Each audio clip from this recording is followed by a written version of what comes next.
Welcome to ABCL. Anybody can learn. Hello viewers, I am your YouTube वाली ma'am. आज की इस गणतंत्र दिवस की स्पेशल वीडियो में मैं आपको गणतंत्र दिवस कब, क्यों और कैसे मनाया जाता है और इससे संबंधित कुछ इंटरेस्टिंग फैक्ट्स बताऊंगी। तो मेरे साथ वीडियो में अंत तक बने रहिए और अगर आपको ये वीडियो पसंद आए तो वीडियो को लाइक, शेयर और हमारे चैनल ABCL और आपकी YouTube वाली मैम को ज़रूर सब्सक्राइब करें। वैसे तो हम सभी जानते हैं कि 26 जनवरी 1950 को हमारे देश में संविधान लागू किया गया था और इसी के चलते ही इस दिन को गणतंत्र दिवस के रूप में मनाया जाता है। तो आइए इसे विस्तार से समझते हैं। जैसा कि हम सब जानते हैं कि 15 अगस्त 1947 को हमारा देश भारत अंग्रेजों की गुलामी से आजाद हुआ, लेकिन इस आजादी के बाद भी हमें बहुत सारे अधिकार नहीं मिल पाए। हम पूर्ण रूप से स्वतंत्र नहीं हो पाए थे। जैसे कि हमें स्वतंत्रता से बोलने की आज़ादी नहीं थी, स्वतंत्रता से घूमने फिरने की आज़ादी नहीं थी, अपने संगठन बनाने की आज़ादी नहीं थी।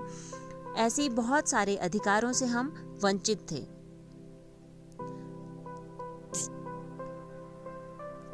वैसे कहने को तो अंग्रेज चले गए, पर उनकी गुलामी से हमें पूरी तरह से आज़ादी नहीं मिल पाई थी। इसी गुलामी से आज़ादी पाने के लिए हमें संविधान की किसी एक कानून बनाने की ज़रूरत थी।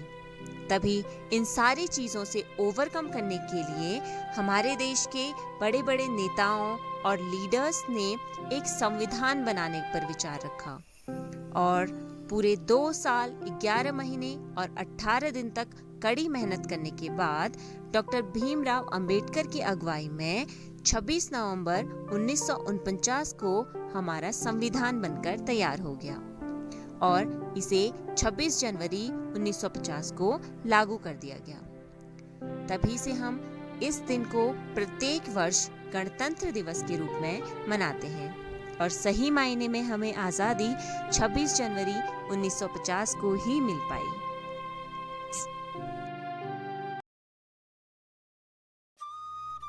अब 26 जनवरी से संबंधित कुछ इंटरेस्टिंग फैक्ट्स देखते हैं। 26 जनवरी के दिन भारत के राष्ट्रपति द्वारा राजपथ नई दिल्ली में झंडारोहण कर पूरे देश को संबोधित किया जाता है।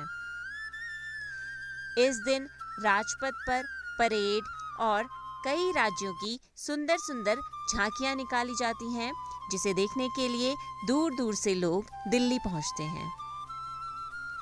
इस दिन जो लोग दिल्ली नहीं जा पाते हैं, वे अपने घरों पर ही टीवी पर इसका लाइव प्रसारण खूब आनंद से देखते हैं।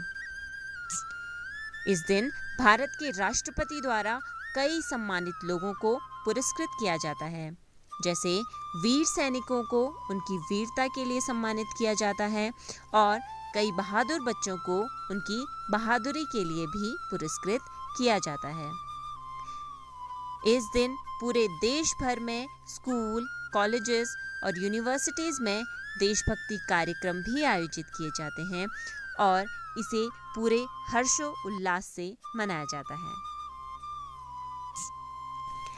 यह दिन हम सभी देशवासियों के लिए शांति और एकता के प्रतीक के रूप में मनाया जाता है। तो आइए इसे मिलकर हर्षो उल्लास से मनाएं। आप सभी को गणतंत्र दिवस की हार्दिक शुभकामनाएं। दे सलामी इस तिरंगे को जिससे तेरी शान है, सर हमेशा ऊंचा रखना इसका जब तक दिल में जान है। जय हिंद, जय भारत।